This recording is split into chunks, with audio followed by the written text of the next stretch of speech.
Welcome back, Mastery Algebra 1. This is Lesson 37C. This is more absolutely.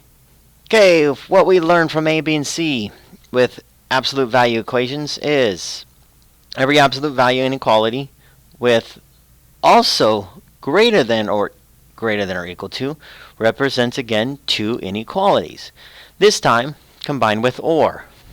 So if we look at this, we have the absolute value of x is this sign. Say to yourself, everybody, 1, 2, 3, greater. The greater means that x is greater than or equal to 4, or instead of and, because this right here was and, so it's x is greater than or equal to 4, or x is less than or equal to negative 4. So our last installment is using the principles of the or greater symbols. If we look at number 1 here, we have the absolute value of x minus 1 is greater than 7, means take our original equation, x minus 1 is greater than 7, or, again, we have to flip the sign, and then we look at the negative side. So therefore, x minus 1 is less than negative 7. So we're either going to be greater than the positive or less than the negative. We cannot be greater than the positive and less than the negative. There's no way we can do that. So therefore the or. So the absolute value of 5 minus 3x becomes 5 minus 3x is greater than 25, greater than positive, or flip the sign, we're going to say less than the negative 25. 3e minus 8 is greater than 7, or flip the sign, 3e minus 8 is less than negative 7. Then we get to 4. Again, we have an absolute value not by itself, so we have to add 8. If we add 8, now we've changed our equation to 4y absolute value greater than 24. Okay, absolute value is by itself, so this means take the 4y, not the absolute value. We'll just keep the original equation, so greater than 24, or flip the sign, 4y less than the negative 24. Okay. And then we use our properties of inequalities to solve for y, e, x, and x. Okay, so skill 4. We have absolute value of 2x plus 1 is greater than 5. So that gives us this equation. 2x plus 1 is greater than 5. Or 2x plus 1 is less than the negative 5.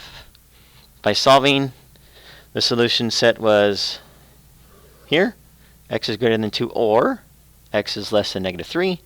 So notice what the graph looks like. Okay. We had an open circle on negative 3 going out to all the smaller negatives, and we had an open circle on 2 and all the answers that are greater than 2. So if we look at number 5, we have the absolute value of w plus 8 greater than or equal to 1. Okay. We know that we can write that original equation, w plus 8 is greater than or equal to 1. Greater tells us an or. So we're going to say w plus 8, flip the sign, make it negative. We get w plus 8 less than or equal to negative 1. Use the same properties we've done. We're going to get w by itself by subtracting 8. Subtracting 8. Subtracting 8. W is greater than or equal to negative 7. Or w is greater than or equal to negative 9. Okay. There's no other way that we can write this. We can't put inequalities. We're not going to go w, which is greater than or equal to negative 7, and then flip the sign and say, well, wait a minute, and say, well, w is less than negative 9, because now you've just said that negative 9 is greater than negative 7, which isn't true. And the other way, if I said, oh, let's just put it down this way. Okay. So w is less than or equal to negative 9, but it's also greater than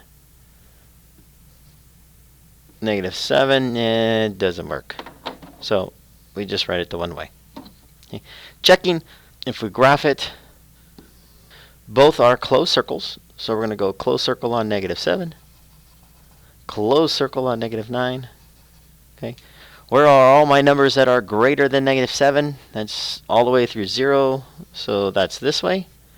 And then on the negative 9 part, where are all my numbers less than? That is to the left.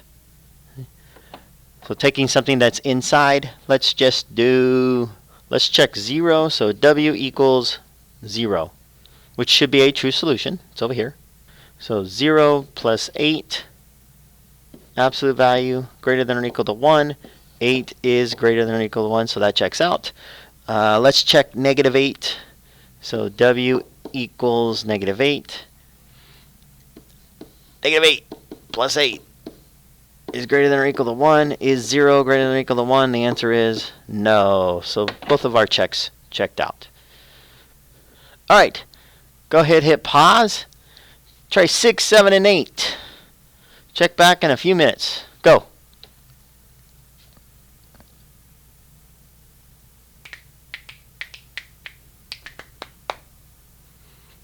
All right, welcome back.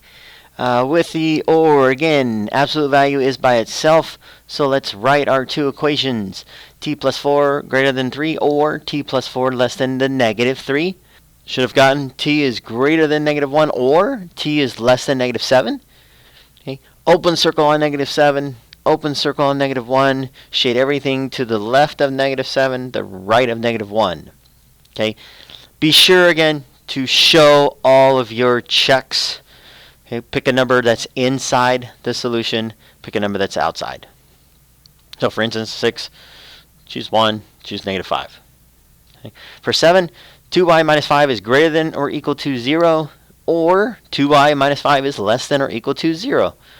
You can't get a negative 0, so just keep it 0. By adding 5, dividing by 2, y is greater than 5 halves, which is 2.5, or y is less than 2.5. If we go over here and graph this, we do a closed circle on 2.5, which is here.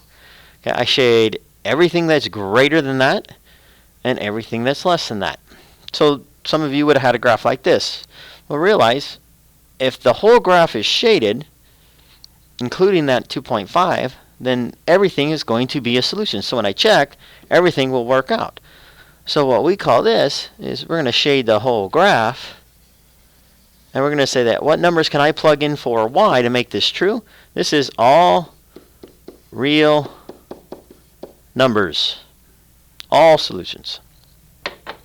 Okay. And 8,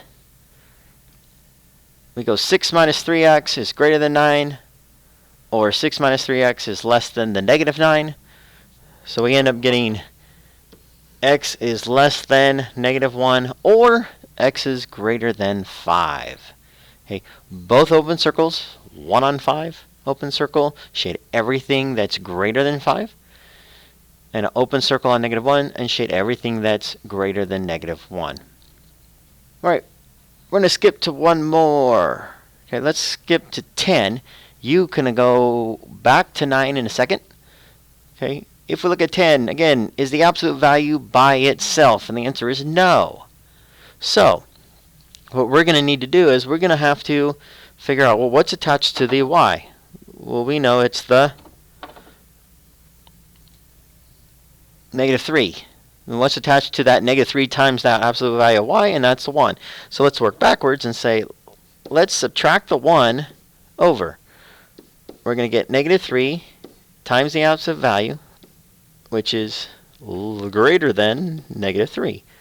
Okay. Now, in order to get the absolute value of y by itself, let's divide by negative 3. Dividing by negative 3, now we can flip the sign. So we have the absolute value of y is less than negative 3 divided by negative 3 is positive 1, not negative 1. Okay. Now that the absolute value is by itself, we can write our two equations. This symbol now is a what? 1, 2, 3. Less than. So now our equation becomes a and. Okay, instead of an or. So we can write this. So we're going to have y is less than 1 and, remember flip and make a negative, y is greater than the negative 1. Okay. Can you have numbers that are less than 1, but also greater than -1? The answer is yes. So why? We have our symbols. Put a 1 on the end here. So here's our either equation. If we graph it, we're going to go open circles. We're going to go open circle on -1, open circle on +1, and then all the decimals, including 0, that are in between. Go ahead, hit pause. Again, make sure you do your checks. Do number 9. Check back in a minute. We're almost there. Hey, welcome back.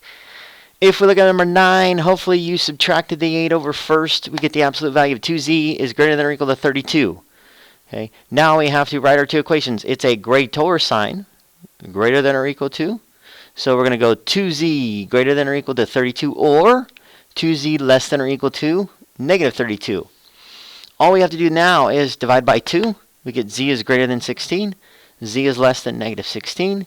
We get open circle on -16, open circle on 16, shade everything to the left of negative, but to the right of the +16, and we have our solutions. So in this whole 3, 7a, b, and c, okay, really in the last two parts, b and c, when we're comparing the process of solving less than or equal to with greater than or greater than, what is the same? What is different? Well, a couple things off the top of your mind. Hopefully you're thinking, when I divide by a negative, we have to flip the sign. So that's true. Okay. We're going to need to solve the same process as far as adding opposites, dividing, multiplying. Okay. But the one thing you need to make sure of a difference is that and or. So, hopefully we're saying, when the absolute value is less than or equal to, an and statement applies. Less than or equal to. When the absolute value is greater than or equal to, then it's an or statement. Congratulations! Do your best, forget the rest. Bye-bye for now.